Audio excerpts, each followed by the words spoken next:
இது குறித்து தமது கருத்துக்களை பகிர்ந்து கொள்வதற்காக பொருளாதார நிபுணர் ஜோதி சிவஞானம் நம்முடைய இணைக்கிறார். சார் வணக்கம். இப்போ இந்த பட்ஜெட்ல முக்கியமான அம்சங்கள் அப்படின்னு நீங்க எதை குறிப்பிடுறீங்க? தமிழ்நாடு நிதி ஒதுக்கீடு இல்லை, தமிழ்நாடு அப்படிங்கிற பெயரே இடம்பெறல, மற்ற வெறுமனே ஆந்திரா, பீகார் போன்ற மாநிலங்களுடைய பெயர்கள் தான் இடம்பெற்றிருக்கு, அவங்களுக்கான திட்டங்கள் தான் இருக்குன்ற ஒரு விமர்சனமும் முன்வைக்கப்படுது. இந்த பட்ஜெட் குறித்த உங்களுடைய பார்வை?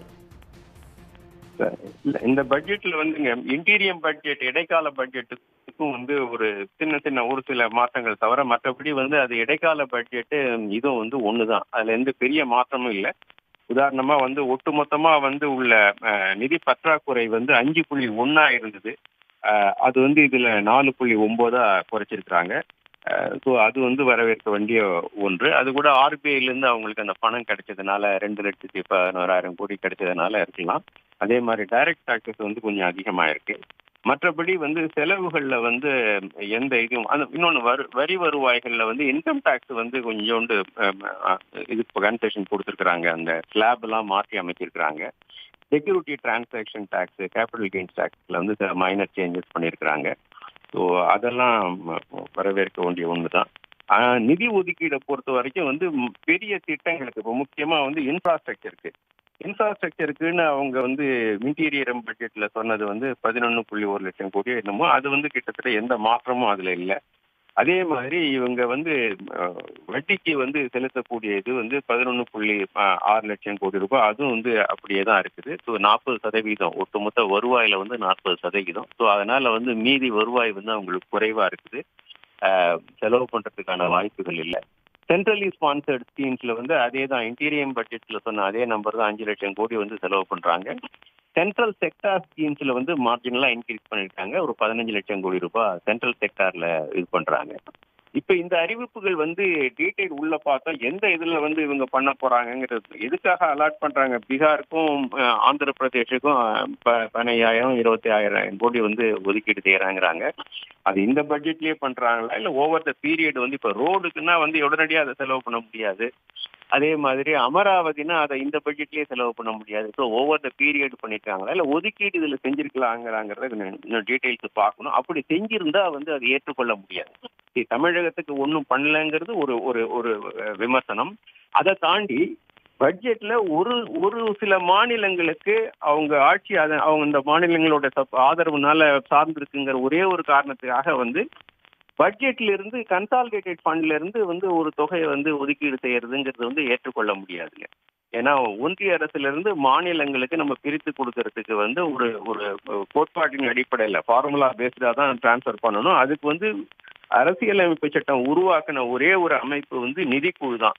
ஸோ நிதிக்குழு மூலியமா தான் அதை கொடுக்கணும். அப்படி நிதிக்குழு கொடுக்கும்போது எல்லா மாநிலங்களையும் ஒன்னா சீர்தூக்கிட்டு பார்த்து தான் அதை கொடுப்பாங்க. அப்படி இல்லாம பட்ஜெட்ல ஒரு மாநிலத்துக்கு ஒதுக்க முடியும்னா அது நிறைய மற்ற மாநிலங்களுக்கு நேர் எதிராக, அது நலனுக்கு நேர் எதிராக அமையக்கூடியது. ஸோ அதனால இன்னும் ஸ்பெசிபிக் தெரியல. பார்த்த பிறகு அதை பற்றி நான் கருத்து சொல்லலாம். ஸோ இதுதான் மற்றபடி எக்ஸ்பெண்டிச்சர்ல பெரிய வித்தியாசம் இல்லை. கிட்டத்தட்ட எல்லா திட்டங்களும் சென்ட்ரலி ஸ்பான்சர்ட் ஸ்கீம் மொத்த ஸ்கீம்ஸும் அந்த 5 லட்சம் கோடிக்குள்ளதான் இருக்குது. ஸோ இடையில 1-2க்கும் மைனரா இது பண்ணி அந்த ஹவுசிங்க்கு ஏதோ கொஞ்சம் மாத்திருக்கிறாங்க. மேபி எலெக்ஷன் ரிசல்ட்ஸா இருக்கலாம். மற்றபடி இன்னைக்கு நம்ம சந்திச்சிருக்கக்கூடிய பொருளாதார பிரச்சனைகள் என்னன்னா, அடிப்படையில வேலையில்லா திண்டாட்டம், விலைவாசி உயர்வு. ஸோ இதற்கு ரூரல் கிராமப்புறங்கள்ல உள்ள கடுமையான சூழல்கள், விவசாயத்துல உள்ள ஒரு பின்னடைவு, இதுக்கெல்லாம் ஸ்பெசிபிக்கா பெரிய அளவுல எந்த தீர்வும் இல்லை.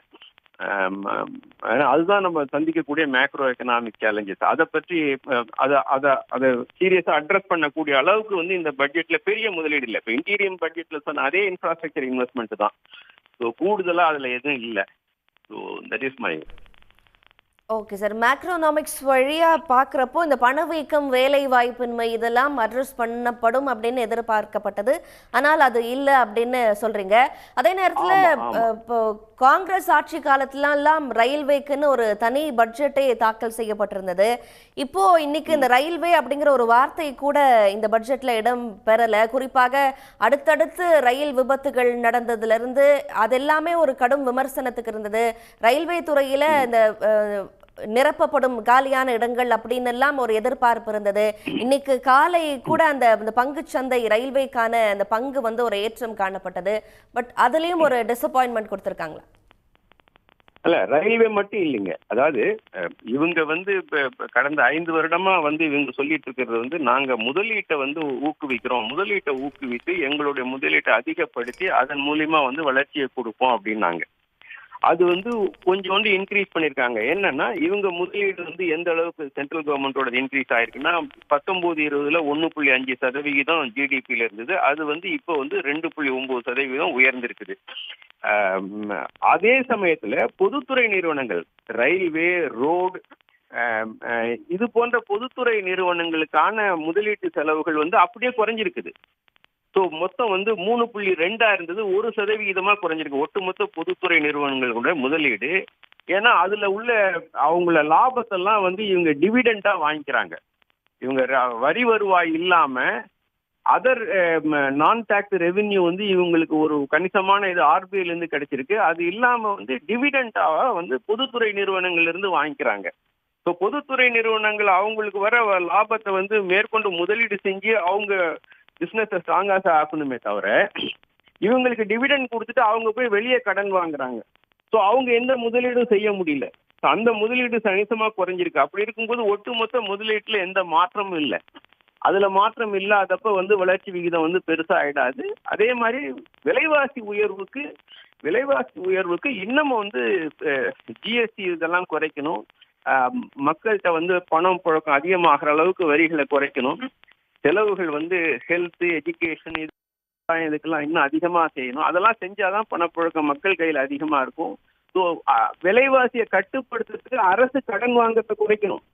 அரசு கடனை வந்து எந்த விதத்திலையும் குறைக்கல. அந்த 5.1ங்கிறது 4.9%, 0.2% தான் கடனை குறைச்சிருக்கிறாங்களே தவிர, அதே மாதிரி ரெவென்யூ டெபிசிட் கிட்டத்தட்ட அந்த அளவுக்கு தான் இருக்குது.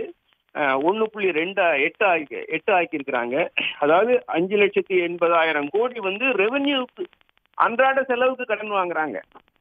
ஸோ அப்படி அரசே வந்து இருக்கக்கூடிய கடன்லாம் மார்க்கெட்ல இருக்கக்கூடிய கிரெடிட்டுங்கிறது ஓரளவுக்கு லிமிட்டட். அதை மொத்தமே அரசே வந்து ஒட்டு மொத்தமா அவங்க வாங்குற கடன் வந்து 16 லட்சம் கோடி ரூபாய்.